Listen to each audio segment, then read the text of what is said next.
L'invité de la France de demain, Rafi Bagdassarian, directeur des ventes de Miravita. Bonjour.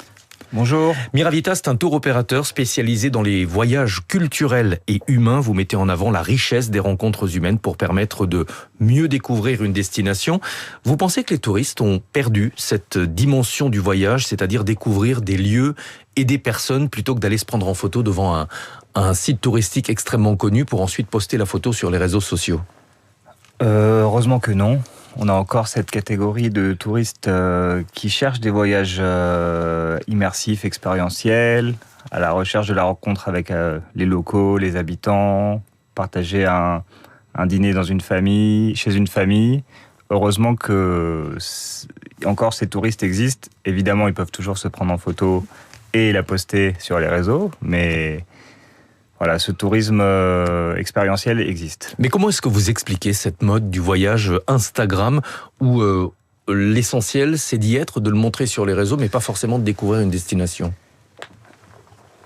Je dirais qu'on est dans un monde où, je sais pas, tout le monde se regarde beaucoup plus qu'avant. On cherche tout de suite à avoir l'impact immédiat d'un voyage, tout de suite, je sais pas, capitaliser sur, sur les bienfaits ou les valeurs d'une société qui parfois laisse à désirer, je dirais. En tout cas, c'est une tendance qui n'est pas du tout la vôtre chez Miravita. Autre question, le surtourisme, qui est vraiment devenu un problème pour des destinations connues. Les habitants de Barcelone, de Venise, par exemple, en viennent à détester les touristes qu'ils comparent à des envahisseurs. Comment est-ce qu'on peut réguler ? Alors, je pense que ça, c'est plutôt le travail des gouvernements. Nous, en tant que tour opérateur, évidemment, on fait attention à ça parce qu'on propose déjà chez Miravita des pays un peu en dehors des sentiers battus où il n'y a pas encore de surtourisme. Donc, nous, on n'a pas ce problème. Et aussi, on essaye de beaucoup faire travailler au maximum les populations locales, les entreprises locales. Du coup, je pense que par conséquent, on n'a pas ces problèmes-là, nous, directement en tout cas. Mais faire payer plus cher aux touristes, comme c'est envisagé par exemple à Paris au musée du Louvre, est-ce que c'est forcément la meilleure solution ? Ça revient à effectuer une sélection par l'argent ? Est-ce que ça vous paraît inévitable ? Je pense que c'est peut-être pas la meilleure solution. À mon avis, il faudra plutôt réguler par le nombre. Mais ça peut être une solution alternative ou une solution complémentaire, effectivement, pour certains pays ou certains touristes qui peuvent se le permettre. Après, peut-être, je sais pas, il faudrait. Mais je pense.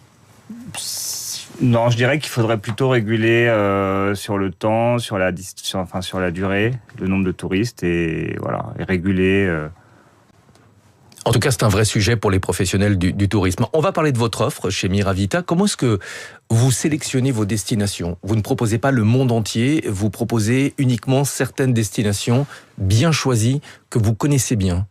Oui, alors Miravita, je présente brièvement, c'est un tour opérateur créé par Saber-Atour. Saber-Atour existe depuis 1977, donc on a une vraie expertise. Donc on connaît vraiment bien nos produits. Nous sommes spécialisés au début des années 90 sur le Caucase, l'Arménie, la Géorgie, et par extension sur l'Asie centrale. Et donc en fait, on a toujours sélectionné des pays qui avaient une richesse humaine, culturelle, avec des histoires fortes. Et donc par conséquent, on essaye vraiment de se spécialiser sur... Aujourd'hui, on a 8 ou 9 destinations sur lesquelles on est producteur, on est spécialiste. On apporte une vraie expertise, avec des circuits vraiment bien travaillés depuis une quarantaine d'années.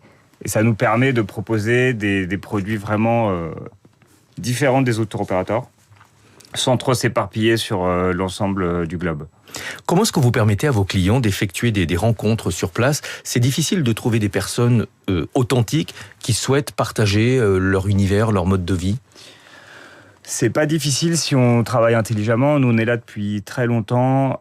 Par exemple, en Arménie, on a notre propre réceptif. On fait du à la carte, mais on fait aussi des départs garantis, on appelle comme ça dans le jargon. C'est-à-dire, c'est des dates de départ fixes où des individuels peuvent s'accrocher à des départs groupés. Et là-dessus, par exemple, on a des départs de maximum 14 à 16 personnes. Enfin, en général, on est autour de 10 personnes.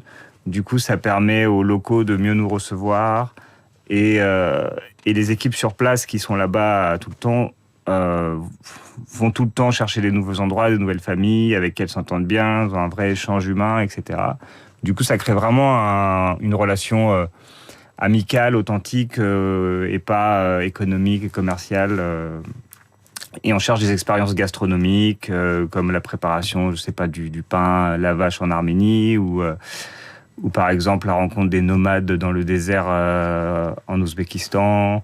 Voilà, on cherche des expériences authentiques avec des personnes voilà, qui représentent bien leur région et leur pays. Et quel est le profil de vos clients ?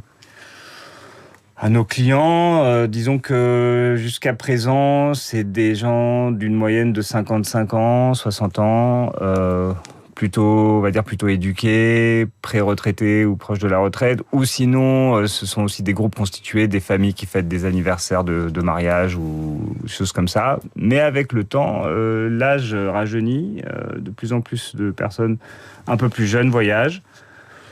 Et voilà, disons que c'est ce profil-là qu'on a. Voilà, vous arriverez peut-être un jour à convaincre les Instagrammeurs et à faire prendre conscience que le voyage, ça peut être aussi une occasion de découvrir d'autres cultures. Merci beaucoup d'être venu ce matin sur Radio Classique.